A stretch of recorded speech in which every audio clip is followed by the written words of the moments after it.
Colonel Hiroshi Tanaka's hands were steady on the stick. It had been steady for 15 years of intercept missions. Through hundreds of encounters with Soviet aircraft over the cold gray waters of the Sea of Japan. But this morning, a spring morning in 1983, something felt different. His F-4EJ Phantom climbed through broken clouds, chasing a contact that Wakanda Station had been tracking for over an hour. The signature was familiar, a 216 Badger. The workhorse of Soviet naval aviation, flying the route they called the Tokyo Express. Tanaka had intercepted dozens of them. He knew every variant, every antenna configuration, every camera housing in the NATO recognition manual. He thought he knew everything about the 216. He was wrong. What Tanaka photographed that morning would send Western intelligence analysts into weeks of frantic analysis. Something attached to the belly of that Soviet bomber didn't match anything in their files. A camera system so advanced, so unexpected, that it would force them to question everything they thought they knew about Soviet reconnaissance capabilities. This is the story of the Shadow War, a secret conflict waged in the skies above Japan throughout the Cold War. Not a war of missiles and bombs, but of cameras and sensors. A war where information was the prize.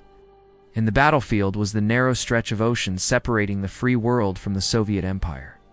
A war where both sides gathered intelligence while desperately trying to prevent the other from learning too much.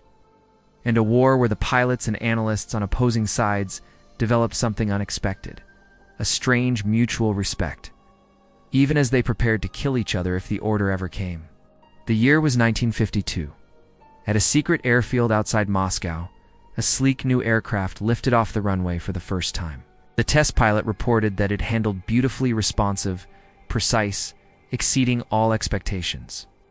Andrei Tupolev, the legendary Soviet aircraft designer, had achieved something remarkable. This was the Tupolev Tu-16. NATO would call it the Badger. It would become one of the most versatile and long-serving bombers in aviation history.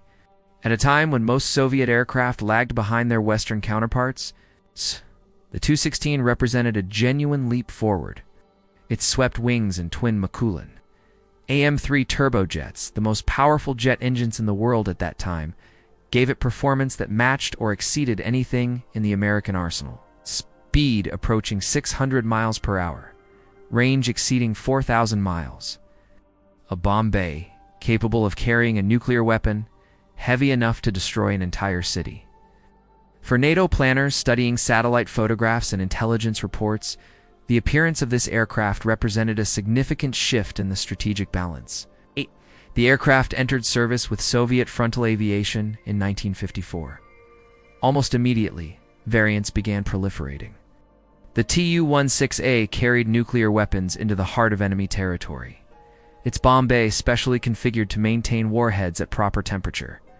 The Tu-16K bristled with anti-ship missiles capable of striking. NATO carrier groups from hundreds of miles away launched beyond the range of shipboard defenses. But the variant that would prove most important in the secret war over Japan was the Tu-16R. The R stood for Reconnaissance. That simple designation concealed a sophisticated array of cameras, sensors, and electronic equipment that made the Tu-16R one of the most capable intelligence-gathering platforms of its era. Its bomb bay had been converted into a camera compartment housing multiple high-resolution film cameras, capable of photographing terrain and naval vessels from altitudes where the aircraft was relatively safe from interception. The camera installation was a marvel of Soviet engineering. The primary system could photograph a strip of territory 20 miles wide, capturing details as small as individual vehicles. Secondary cameras provided oblique views, allowing analysts to reconstruct three-dimensional images. The entire array was stabilized against flight vibrations, ensuring sharp images even at high speeds, and the Soviets kept improving it. The Tu-16RM, optimized for maritime reconnaissance, could detect ships at ranges over 100 miles. The Tu-16RM NATO designation Badger fitted electronic intelligence pods beneath wings and fuselage, intercepting radar signals and radio communications while simultaneously photographing targets. For Soviet Naval Aviation Command, these aircraft were invaluable. They could range thousands of miles from home bases, locating American carrier groups and tracking their movements for days. In wartime, this information would direct missile attacks against the carriers. Peacetime, it built detailed knowledge of American naval operations. The intelligence flowed back to Moscow. Analysts pored over photographs and electronic data, assembling a comprehensive picture of Western military power. Every ship photographed, every radar signal intercepted, added to Soviet understanding of their adversary. And increasingly, these aircraft were flying missions along the coastlines of Japan. Look at a map of the Pacific, and Japan's strategic importance becomes immediately clear. The island chain sits like a natural aircraft carrier across the Soviet Union's path to open water. From the Kuril Islands in the north just miles from Soviet territory to Okinawa in the south, Japan controls access to vital sea lanes throughout East Asia. Any Soviet ship or aircraft seeking to reach the Pacific had to pass through straits controlled by Japan. Every submarine, every surface vessel, every bomber, all of them funneled through choke points where they could be detected, tracked, and if necessary, destroyed. For American strategists, Japan was the linchpin of Pacific defense. American bases dotted the islands, the massive complex at Yokota near Tokyo, air bases on Okinawa, naval facilities throughout the archipelago. These installations supported operations across the Western Pacific. In any conflict with the Soviet Union, they would be critical. For Soviet planners, Japan was an obstacle, a barrier that had to be monitored, probed, and ultimately overcome in any future war. The American bases represented direct threats to Soviet territory. The intelligence Japan gathered was shared with the entire Western alliance. And at the front line of this geographic confrontation sat Hokkaido. Hokkaido was closer to the Soviet Union than any other major Japanese territory. On clear days, residents of northern coastal towns could look across the La Perouse Strait and see the mountains of Sakhalin Island Soviet territory. Military bases dotted that shoreline. MiG fighters and Tu-16 bombers operated from airfields so close they could reach Japanese airspace in minutes. The Sea of Okhotsk, which the Soviets considered an internal lake for their ballistic missile submarines, lapped at Hokkaido's northeastern shores. This was the front line. This was where the Cold War could turn hot at any moment. This geographic reality shaped everything about Japan's air defense posture. The Japan Air Self-Defense Force, the JASDF, had been established in 1954, the same year the Tu-16 entered Soviet service. From the beginning, defending Hokkaido was its primary mission. Radar stations rose along northern coasts, antennas pointed toward Soviet territory. Fighter squadrons deployed to Kato's Air Base near Sapporo, ready to scramble at a moment's notice. Intelligence facilities monitored Soviet activities around the clock.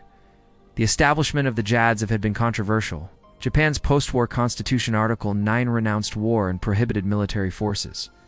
The self-defense forces represented a reinterpretation, arguing that defensive capabilities were permitted.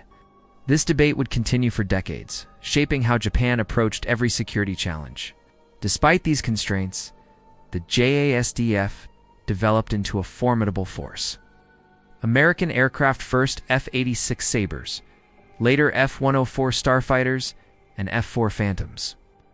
A radar network tracking aircraft throughout Japanese airspace. Pilots trained to standards matching any air force in the world. Men like Hiroshi Tanaka, who would spend his career flying toward Soviet bombers in the pre-dawn darkness, never knowing if this scramble would be the one that turned into actual combat. The missions began in the late 1950s.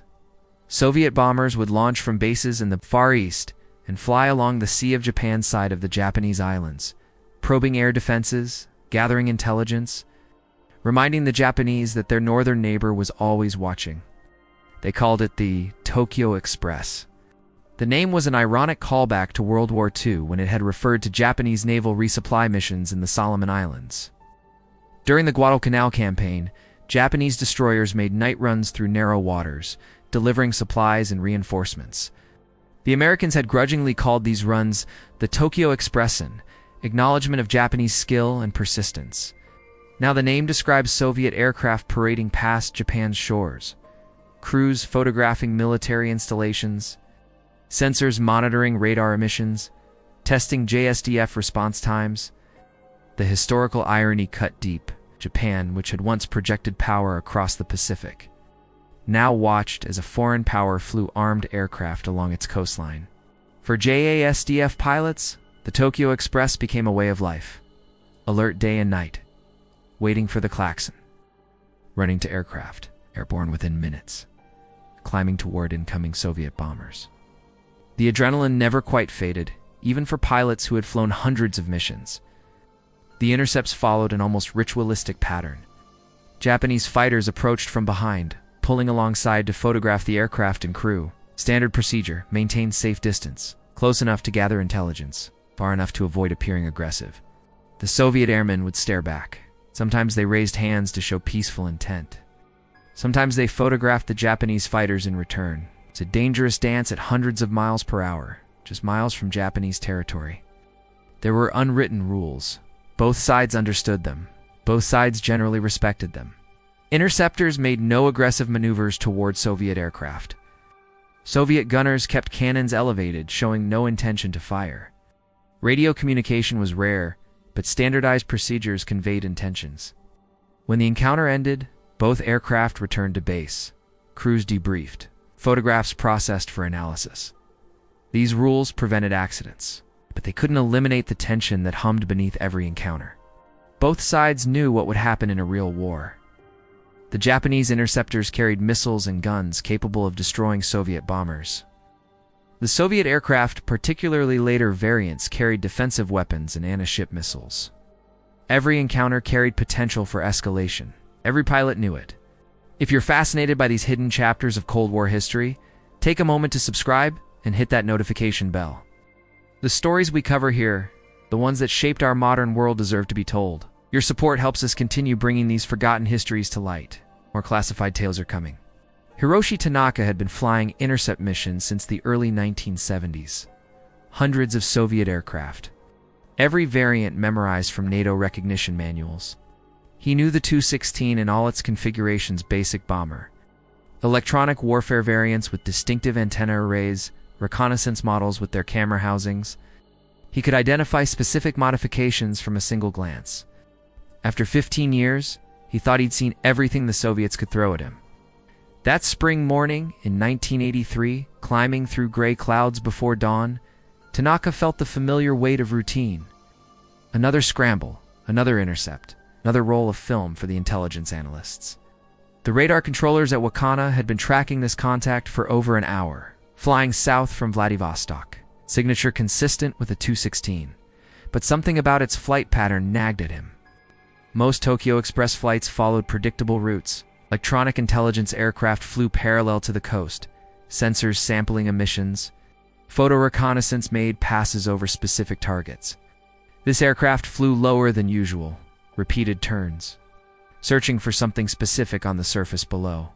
Tanaka pushed his throttles forward, and the clouds broke up as the sun rose.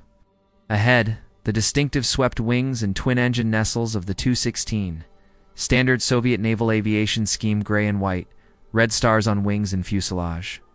The aircraft flew steadily, showing no reaction to approaching Japanese fighters. He pulled alongside, raising his camera. Up close, the Tu-16 was massive fuselage, stretching over 100 feet from nose to tail. Through the windows, Soviet crew faces turned to watch. One raised a hand in acknowledgement. Tanaka had seen that gesture many times. He began standard photo documentation, finger steady on the shutter release.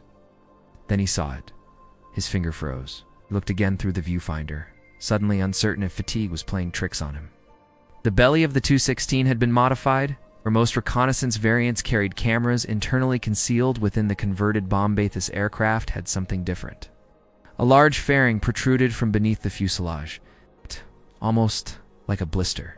Clearly a camera housing of some kind. But its size and configuration matched nothing in Tanaka's training, nothing in his 15 years of intercepts, nothing in any manual he'd ever studied. What the hell is that?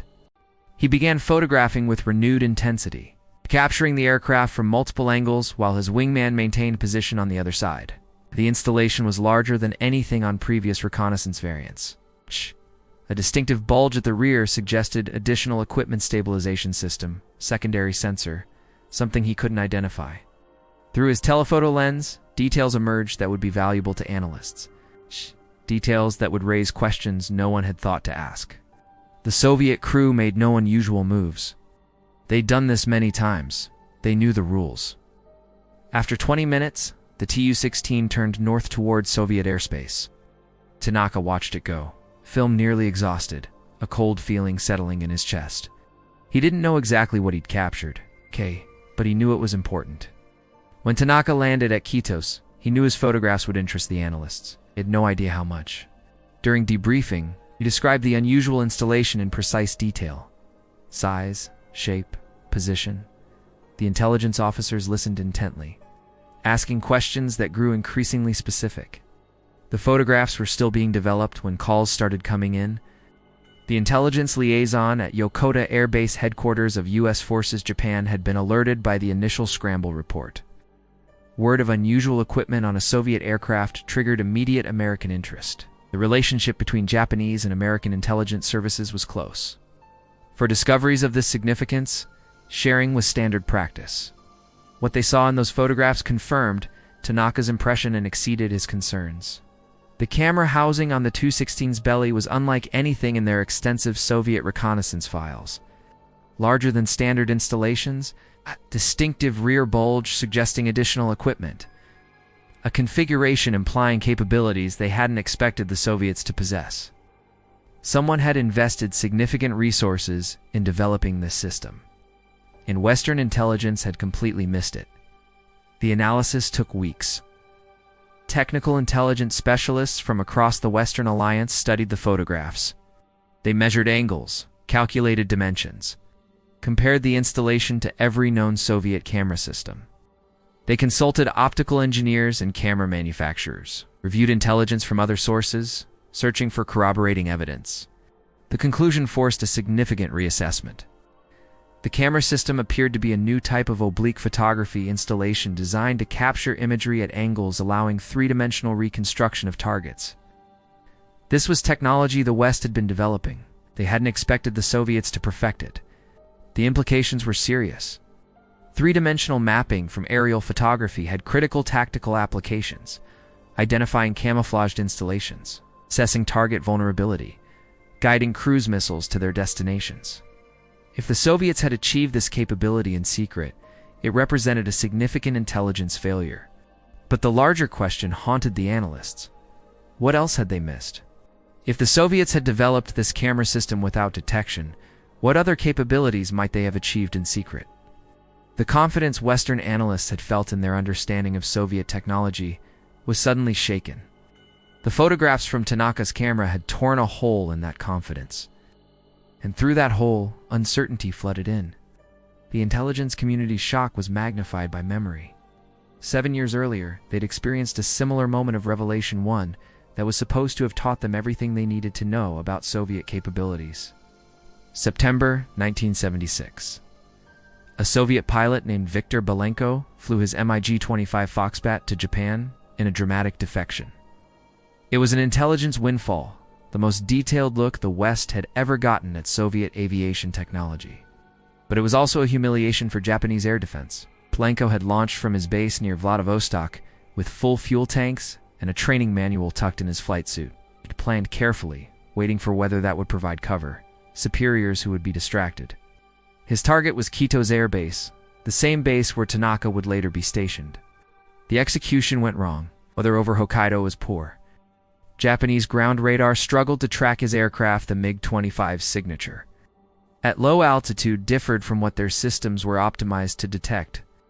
F-4 Phantoms scrambled to intercept couldn't locate him in the clouds. Their radars designed for lookup engagements against high-flying bombers struggled against a target flying low. Running low on fuel, Belenko spotted Hokkaido Airport through a break in weather and made an emergency landing. He nearly collided with a commercial airliner, taking off missing by what witnesses described as just feet. The runway was too short. Despite deploying the drogue parachute, he ran off the end. Front tire bursting as the MiG-25 came to rest just short of the localizer antenna. He survived. So did his aircraft. Western analysts took that MiG-25 apart piece by piece. What they found surprised them, but in a reassuring way. The aircraft was fast, could fly high, but wasn't the superweapon they'd feared. Avionics were relatively crude, relying on vacuum tubes rather than solid-state electronics. Engines burned fuel at prodigious rates, limiting range. It was designed primarily as an interceptor, optimized to chase down high-flying reconnaissance aircraft like the SR-71.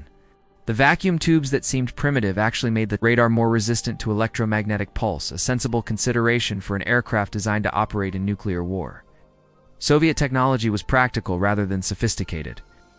Robust solutions that got the job done. The conclusion seemed clear. Soviet capabilities were less advanced than Western fears suggested. The lesson seemed obvious. Trust intelligence assessments. But the defection had also exposed serious weaknesses in Japan's air defense. The failure to intercept Belenko before he landed at a civilian airport was embarrassing. Questions were asked in the Japanese Diet. In response, the JASDF purchased E-2C Hawkeye airborne early warning aircraft and began acquiring F-15 Eagles with superior look-down radar. Now, 7 years later, another Soviet aircraft had revealed another gap not in air defense, but in intelligence itself. Had the Belenko defection bred complacency? Had analysts assumed they understood Soviet technology because one aircraft had confirmed their expectations? Had they stopped looking in the places where surprises might hide? The answer, as analysts eventually determined, was complicated. Soviet reconnaissance technology had been advancing more rapidly than Western intelligence appreciated. New camera systems, new sensors, new processing techniques, gradual improvements, year after year, adding up to capabilities that weren't supposed to exist. The camera system Tanaka photographed was evolutionary rather than revolutionary. The latest step in ongoing development, not a sudden leap. But that was precisely the problem. Incremental advances were easy to miss. Focused on nuclear weapons and strategic missiles, Western analysts had paid less attention to areas like reconnaissance cameras. The Soviet military was a complex organism, constantly evolving across multiple dimensions. You couldn't understand it by examining one piece. Here's what the public rarely understood about the Tokyo Express. It was a two-way intelligence operation. The Soviet missions served multiple purposes beyond gathering information. Training exercises or crews practicing long-range missions they'd fly in wartime. Electronic intelligence, monitoring radar emissions and radio communications that accompanied each Japanese scramble. Political demonstration, reminding Japan of the military force just across the water. But every Tokyo Express flight taught the Japanese and Americans as well. Each Soviet aircraft type cataloged, each antenna configuration recorded, each flight pattern analyzed. The intercepts were formalized espionage conducted in plain sight over international waters. Each side learned from watching the other. Each side tried to reveal as little as possible while learning as much as possible. This dynamic created strange intimacy between opposing air crews. They saw each other regularly, sometimes recognizing individual aircraft or faces. Some crews flew the Tokyo Express dozens of times, becoming familiar figures to the Japanese pilots who intercepted them. They developed unwritten rules, which maintained safe distances, avoided aggressive maneuvers. In a conflict that could turn nuclear at any moment, these pilots achieved a kind of professional understanding with their adversaries. But understanding had limits. Both sides knew what war would mean. Reconnaissance flights becoming attack missions. Cameras replaced by missiles. Intercepts becoming combat. The pilots who'd spent years photographing each other would be trying to kill each other. That knowledge gave every mission an undercurrent of tension. Any flight could escalate. Any misunderstanding could trigger responses impossible to control. Professionals operating under pressure. Humans who could make mistakes. The balance held for decades, till it almost didn't. December 9, 1987.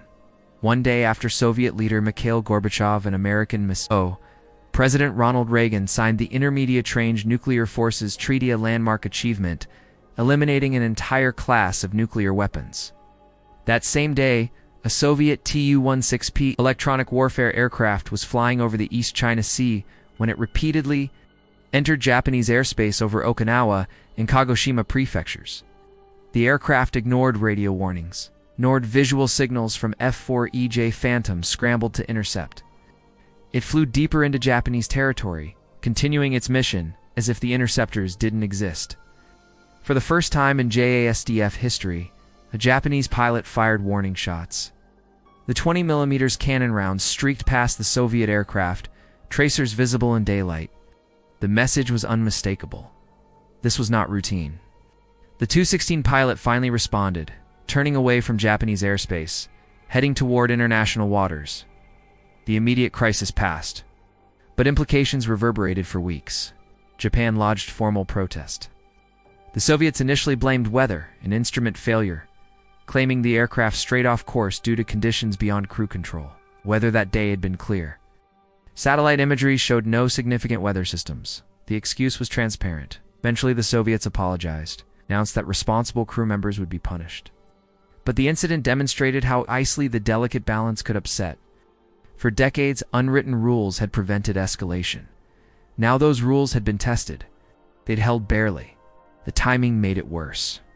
A nuclear-capable bomber violating Japanese airspace one day after a historic arms control treaty. Whether intentional or accidental, it seemed designed to remind the world the Cold War was not over yet. Japanese Prime Minister Noboru Takeshita publicly expressed regret. The incident reinforced Japanese wariness about military matters, complicated feelings toward both superpowers. Japan was caught between American ally and Soviet neighbor. Incidents like this reminded the public of their vulnerable position. For intelligence professionals on both sides, it was another data point.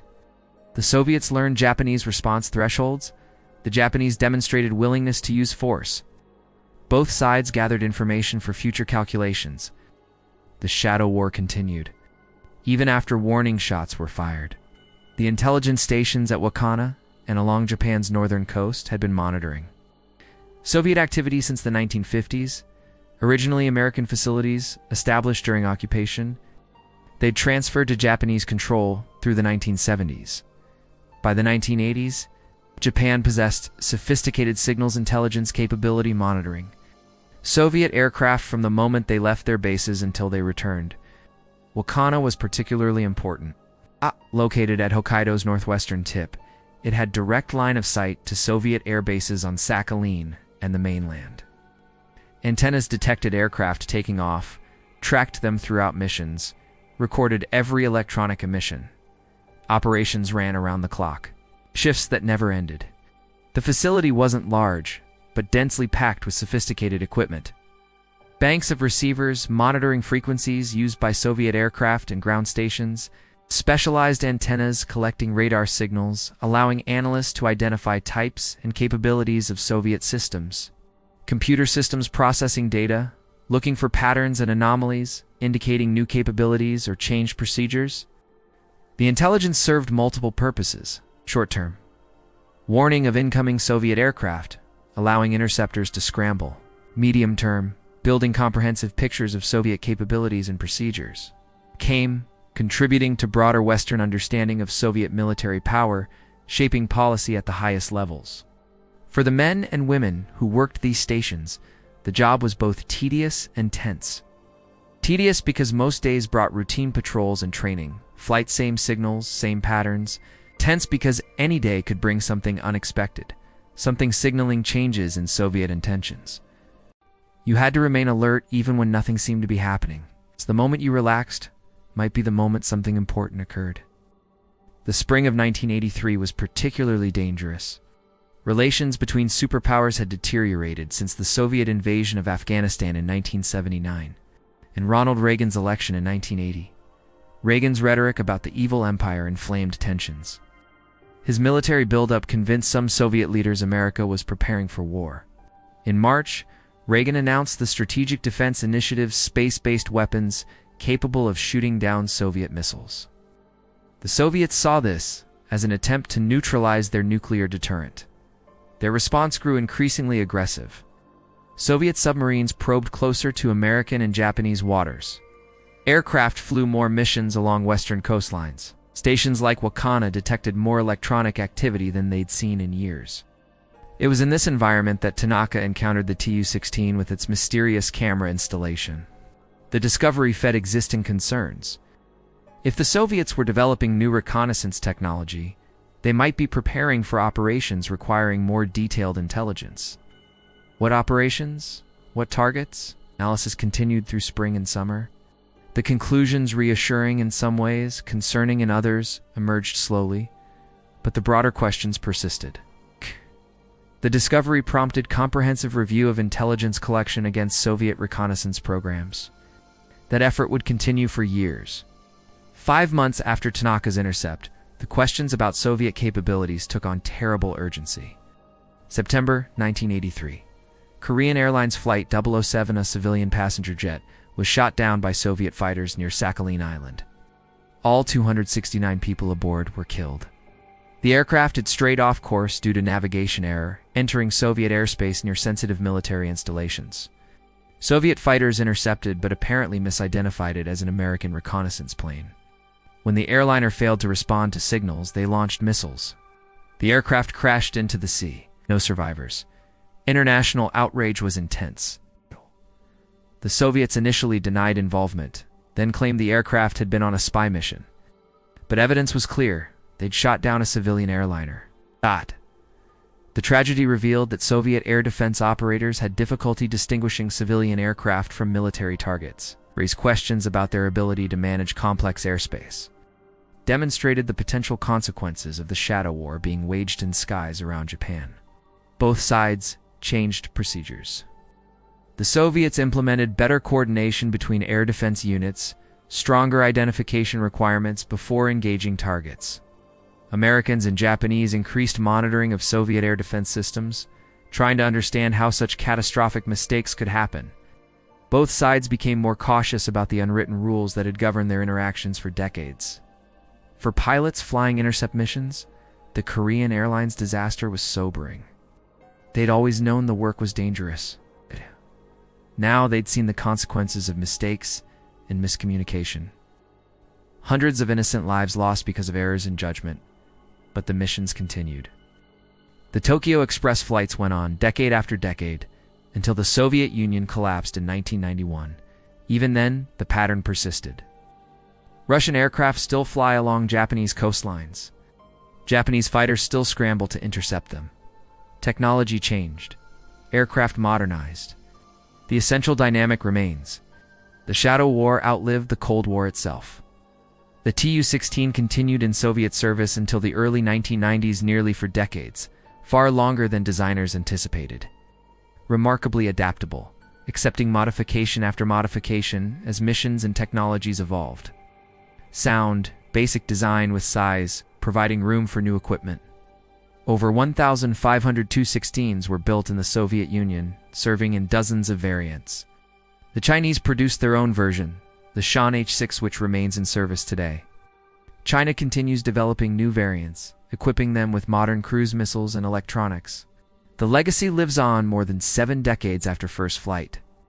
For Western intelligence analysts, the Tu-16 was a familiar presence throughout the Cold War. They cataloged variants, studied capabilities, tracked deployments, learned to recognize each modification. But Tanaka's encounter reminded them, even familiar aircraft could hold surprises. The Shadow War never stopped evolving. The intelligence community could never afford complacency. The cameras Tanaka photographed were one chapter in the larger story of Cold War reconnaissance. Both sides developed increasingly sophisticated methods, high-altitude aircraft like the U-2 and SR-71, reconnaissance satellites photographing objects feet across. Information gathered by these systems shaped calculations of political and military leaders, influencing decisions affecting millions. Satellites offered capabilities aircraft couldn't match, photographing vast areas without entering airspace, operating under international law that didn't clearly prohibit them. By the early 1960s, both superpowers were operating reconnaissance satellites, beginning surveillance from space that continues today. But satellites couldn't replace aircraft for all missions. They passed over locations only at fixed times, allowing targets to hide between passes. They struggled through clouds or at revealing angles. Couldn't gather electronic intelligence that aircraft collected by flying close. In the end, the Cold War was as much an intelligence war as a military one. Nuclear arsenals on both sides were so destructive that neither could risk using them without absolute certainty about the other's capabilities. That certainty came from intelligence gathered by aircraft like the Tu-16R, analyzed by specialists worldwide. The Shadow War wasn't a sideshow to the Cold War. It was essential to preventing the Cold War from becoming hot. The intelligence stations at Wakana and along Japan's northern coast still operate, antennas pointed toward Russia, just as they were pointed toward the Soviet Union. Digital systems have replaced analog equipment. The mission remains the same. Russian aircraft still fly the Tokyo Express routes. Japanese fighters still scramble to intercept. The pilots who fly these missions today are inheritors of a tradition stretching back more than 60 years. Colonel Hiroshi Tanaka retired from the JASDF in the late 1980s. His career spanned the most intense period of Cold War confrontation in East Asia, hundreds of intercept missions, dozens of Soviet aircraft photographed, 15 years watching the evolution of the Shadow War from the cockpit of his Phantom. Those photographs from spring 1983, the ones showing the mysterious camera installation, were just one small part of his contribution. But they mattered. They reminded an intelligence community that had grown comfortable in its assumptions. You never know everything about your adversary. The analysts who studied those photographs have mostly retired as well. Some wrote memoirs. Others remained silent, experiences known only to families and closest colleagues.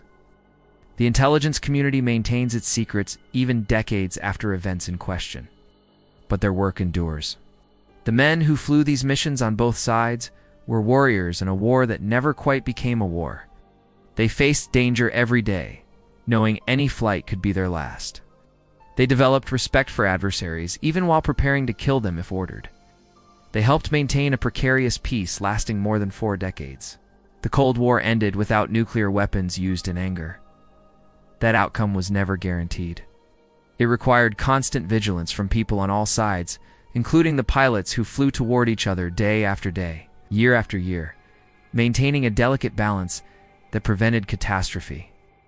Their success wasn't inevitable. It was the result of skill, professionalism, and a mutual understanding that transcended ideological divisions.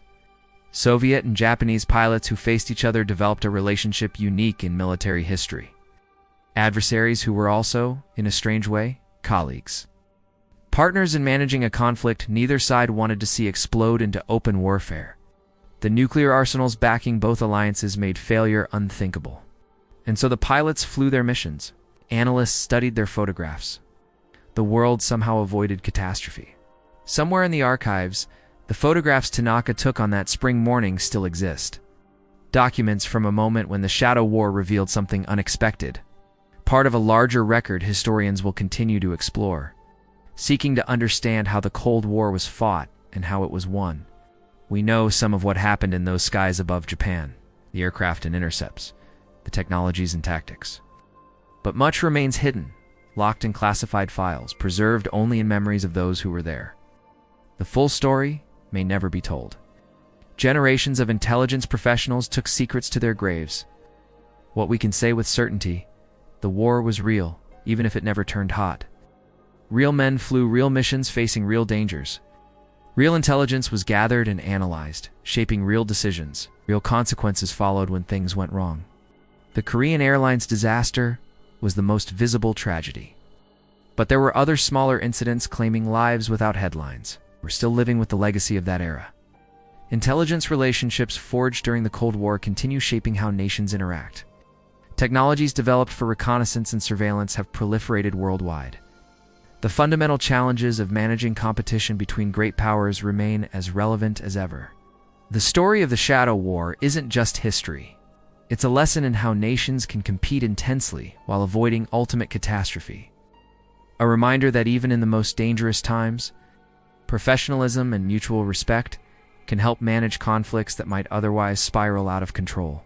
And it's a testament to the courage and skill of men and women who flew those missions on both sides, who kept the peace through all those years of tension, who understood something that political leaders sometimes forgot.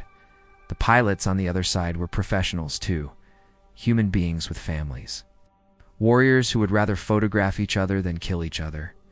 That mutual understanding, forged in the cold skies above Japan, tested thousands of times over 4 decades, may have been what saved us all. The cameras on that 216 in 1983 were just tools. But the discovery that they represented unexpected capabilities served as a valuable reminder. In the Shadow War, you could never assume you knew everything about your adversary. You had to keep watching, keep analyzing, keep learning, because the moment you became complacent was the moment you might miss something important. When Tanaka raised his camera that spring morning in 1983, he was continuing a tradition stretching back to the earliest days of aerial reconnaissance. Military aviation had gathered intelligence almost from its inception observers, photographing enemy positions in World War I, reconnaissance shaping every major campaign of World War II. The Cold War elevated this tradition to new heights. Both superpowers invested enormous resources in surveillance technology. The cameras that worried Western analysts were one step in an ongoing technological race that never really ended. Today, technologies continue evolving. Unmanned aircraft have taken over many missions once flown by manned reconnaissance planes.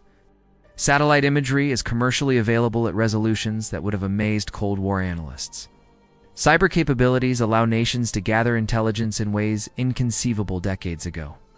But the fundamental challenge remains understanding your adversary well enough to avoid miscalculation while preventing them from learning too much about you. The pilots and analysts of the Cold War era developed techniques and institutions to address this challenge. Their successors continue refining them. The Shadow War goes on, even if its forms have changed. The story of the Tu-16 over Hokkaido is more than historical curiosity. It's a window into a world of constant tension and careful management, where small details could have large consequences, where professionalism was the first line of defense against catastrophe. Understanding that world helps us understand our own with its different challenges but similar dynamics. The men who flew over Japan's northern waters during the Cold War understood these dynamics intimately. They lived them every day in missions that rarely made headlines, but helped shape the course of history. Their story deserves to be remembered as a chapter of the past, as a guide to the future, and somewhere in the archives, those photographs still wait, documenting a moment when the Shadow War revealed something unexpected.